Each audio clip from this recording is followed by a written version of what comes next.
Alright, hello and welcome to another edition of the Real Guy Garage. Gonna go over a little bit of what we got going on here right now.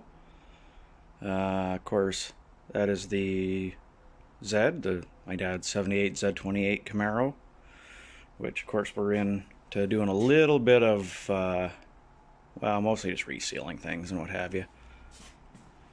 So the motor's out of it, which is good. Dad gave me a hand the other day and out it came.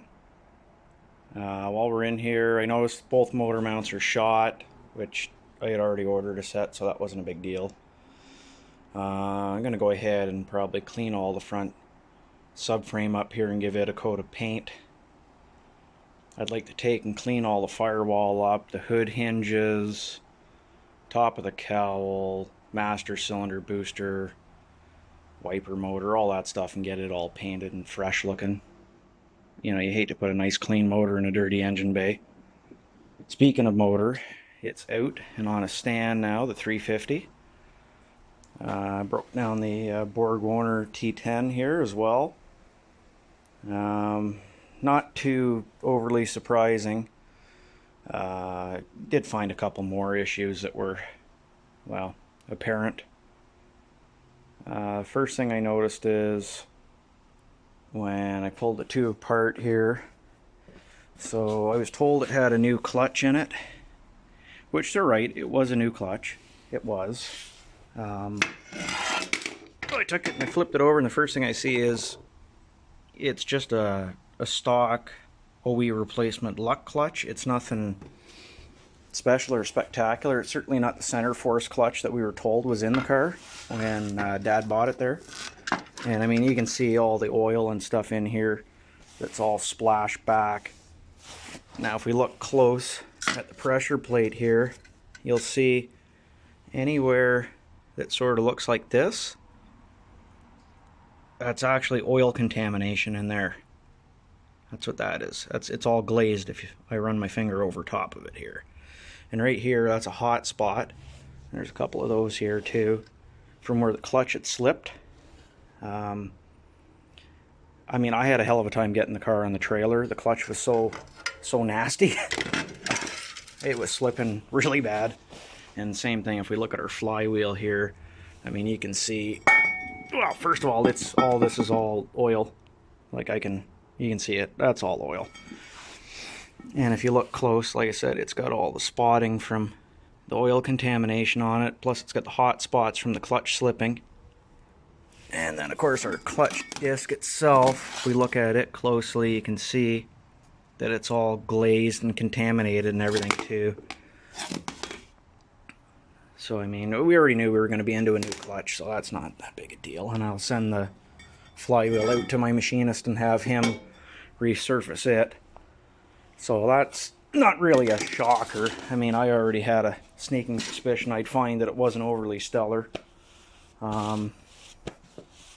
So we got that on the go, and of course I got pretty well all the parts that come in now, so the only thing we still have to do is order the clutch, just because they offer about 4 different clutch sizes for this particular application. So I had to know there was a 10.25 inch, 10.5 inch, or 11 inch, and then everything I could find said that a Z28 with a 350 and the Borg Warner T10 should have an 11 inch, and that was fine and well, but then there's 2 different splines for the clutch, so I got to count the teeth in there and make sure we get the right one. Nothing better than ordering and waiting for something only for it to show up and be the wrong one, so I'd much rather not do that. And then I picked up this engine stand actually off of Facebook Marketplace this week. And I mean, it's a stout engine stand. The thing is solid. I mean, there's grease nipples on the casters and everything, and it is built. I mean, I put 350 on there and it didn't even know it was on there. So that's that stuff. What else have I been up to here today? I don't think I ever talked about this truck before. I've had this truck now for almost 9 years. It's a 1993 Chevrolet C1500 Cheyenne trim. And And I know everybody and their brother, the first thing they say is, no, it's a Silverado, because look, it's got that grill in it. Well, this one is kind of odd, because I didn't know it until I went researching some of the RPO codes inside the glove box door. This truck has what they called Silverado Appearance Package Level 1. And essentially what that did was, it gave it the halogen headlight composite grille. So you ended up with this style of grille rather than the sealed beam work truck grille, really, because essentially in 93 Cheyenne trim was one step up from the WT work truck package. So that's kind of neat. But yeah, I've had this truck since 2000 and I can't remember, I think 8.5 years to be exact now. It's 305 first year or second year for the 4L60 transmission, blah blah blah, you know, the usual. It's got almost 350,000 kilometers on it now, but I've kept it because, I mean, dirty as hell right now because I was up north and it was raining up there, but the body's in good shape on this truck for what it is. So it's kind of a weird truck in its options overall, because they ordered full wheel covers, they ordered cloth bench seat instead of vinyl, they ordered the AM FM with cassette, they ordered a sliding back window, bed liner, Silverado appearance package, full wheel discs on black sidewall tires, and they ordered the 235 7515s instead of the 225, so they ordered the larger tire size. They chose 305 instead of 4.3. And then they chose the bright teal color, which is fairly scarce. You don't see a lot of bright teal trucks, and you never did.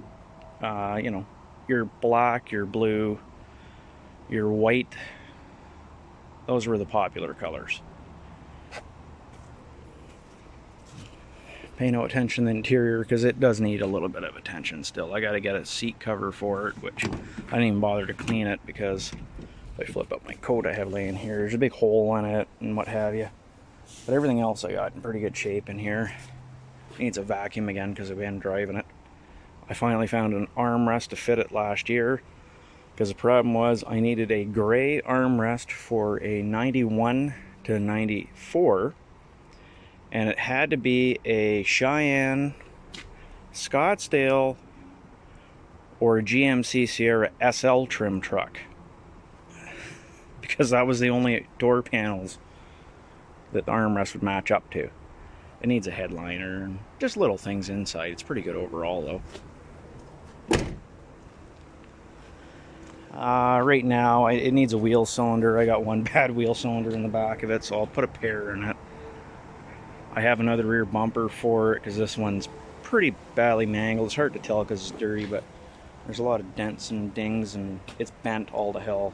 This truck was actually rear-ended a couple of years before I bought it.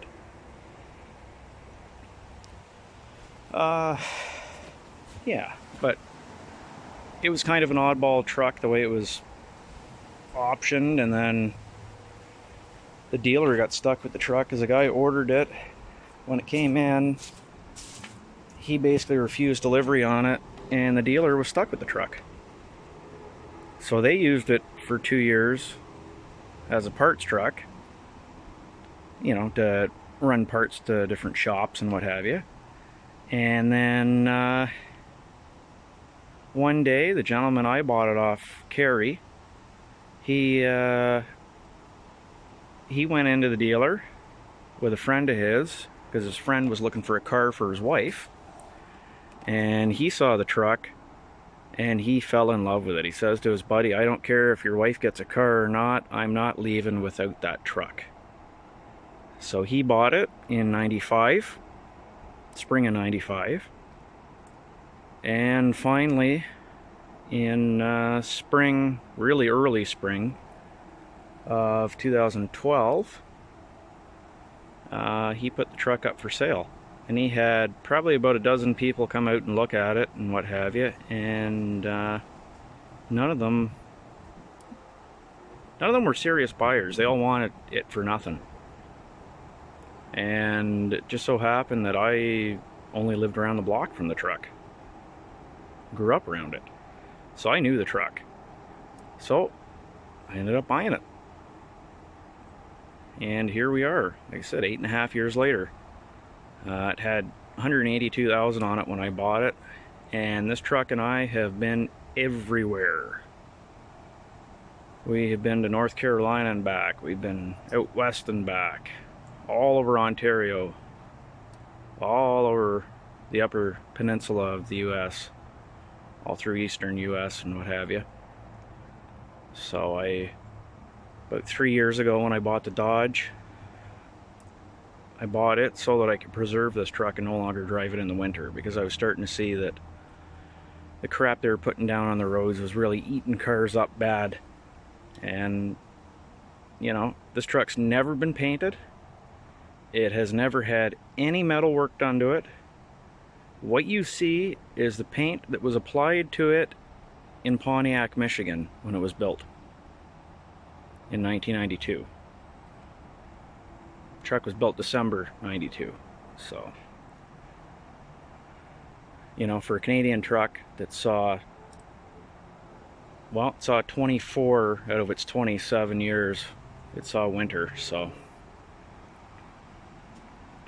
you know, I completely attribute the fact that the truck was undercoated since the time it was new to the fact that it looks the way it does. Because, I mean, it is loaded with undercoating. Now, in the time I've had the truck, I've done a bunch of mechanical stuff on it. I mean, you don't go 350,000 kilometers without having to get your hands dirty a little bit. It's had probably 5 or 6 tune-ups, at least. I've done the head gaskets, intake gaskets. I had to put a set of manifolds on it because the originals, the end of them cracked right off. I had to put a master cylinder on it this year. I had to do the front brakes on it this year, which that was the second set of front brakes I've done on this truck in that time. So I can't complain at all. I had to put a battery in it 3 years ago. Trying to think of what else. I had to put an alternator in it in 2012 or 13. I had to put an idler pulley on it in 2014. I had to put a tensioner on it in 14. What else? I had to put a power steering pump pulley on it in 2017 or so.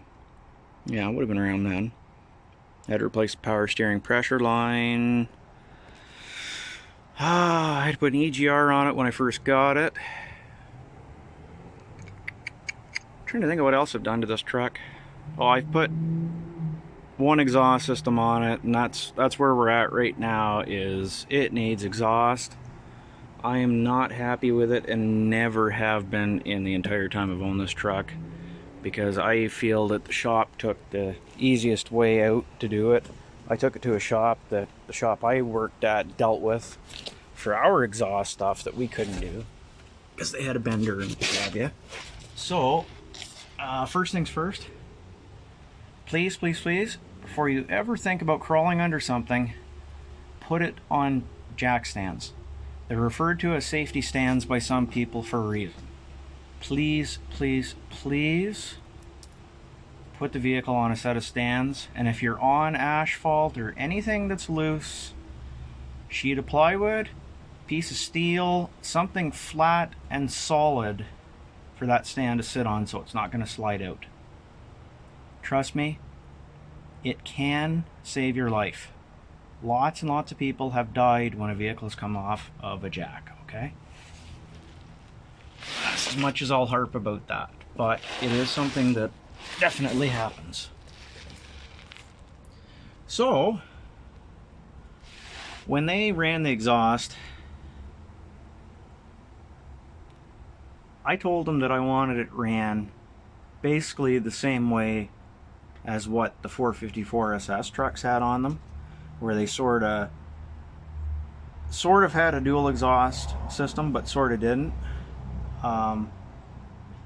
So they started from the manifolds and came back and what have you. I put a piece of pipe in there a few months ago trying to stop a rattle, because it has rattled since the day I picked the truck up from them. And I mean rattled. No matter what I have done, it's rattled. So that's where we're at right now, why we're just gonna start from scratch. So dual cats, of course, which I did get stopped by the MTO once, and the guy slides under the truck and he goes, "Oh, it's got cats on it." Which I had already told him, but anyway. So it is completely legal and compliant. It has dual mufflers, of course, which they're thrush, chambered. And then it comes back and what have you. I took and I cut everything off back here and welded a bunch of crap on there to try and get the tips out where I wanted it. Like I said, I wanted it to look stock. They had them out on a corny angle and it just didn't look right. You can see my wheel cylinder leaking on the side of the tire here. Which I got thinking about it, and the wheel cylinder on the left side was replaced in 2012, but I think that's an original wheel cylinder on that side of the truck. So that wheel cylinder's got 350,000 worth of stops on it. So I really can't complain too much about that. But anywho, like I say, we're going to pop a set of wheel cylinders on it, and I'd like to go ahead and try and reroute some of this exhaust. What I've done is I've got a factory exhaust diagram, and I bought a couple of Walker pipes. I bought a Y pipe, and I've gone ahead and bought the tail pipes. So everything else I'll have to come up with, but that's not a big deal. Anyway, that's what we're up to. Till next time, thanks and enjoy.